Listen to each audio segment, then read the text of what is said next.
Well, came out here in 1959. Came out here with bought out a small herd of cows, and we've been milking cows here ever since. And my dad approached my sisters and I and said, that he's had this dream for as long as he's been on the farm to produce something himself with the fluid milk. Prior to this point, we've only been just selling our fluid milk to our local co-op. So he came to us with this dream and said, now's the time, I want to pursue this, but I need your help. And cheese was, of course, the natural direction for us, but we wanted to make a cheese that we could have a lot of fun with. And we felt that blue cheese was the perfect answer because it can stand alone so well on a cheese course by itself and be enjoyed with a glass of wine, or it's also very versatile in the kitchen.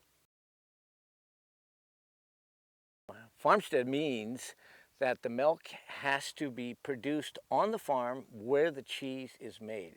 So we have complete control of our product. Being farmstead, it's really all about the land. It's all about the terroir, what the cows eat, what climate they're raised in. But it's more than a definition to us. It's really one of our core values. So much so that we put the word farmstead into the name of our company. The cool Pacific breezes and the salt air and the fog that we've got here lends something to our cheese that most likely can't be duplicated anyplace else. We're milking about 280 cows here right now. In a closed herd, we haven't brought any new animals in here since about 1965.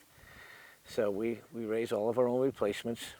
And it's also very environmentally sound. We've got Tamales Bay with oysters in it right below us here, and so, we've got to be very concerned about the environment at this day and age too. We start milking about 2 o'clock in the morning, and by 6 o'clock we're done milking, and we are immediately pumping the milk over to the cheese plant and starting the cheese process. So we're making cheese out of milk that is only 2 to 3 hours old. And normally milk has to be cooled down to be preserved, and then when it goes to a cheese plant, it has to be just heated right back up again.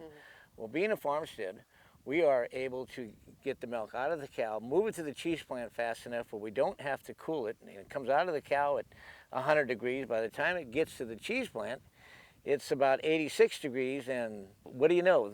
It takes about 86-degree milk to make cheese, and so it just works out well for us. If you want to go back about 100 years, every dairy farm here made butter and or cheese on their farms. So it was a way of preserving the product, and we eventually got away from that, went to fluid milk, and most all the rest of the dairy farms did.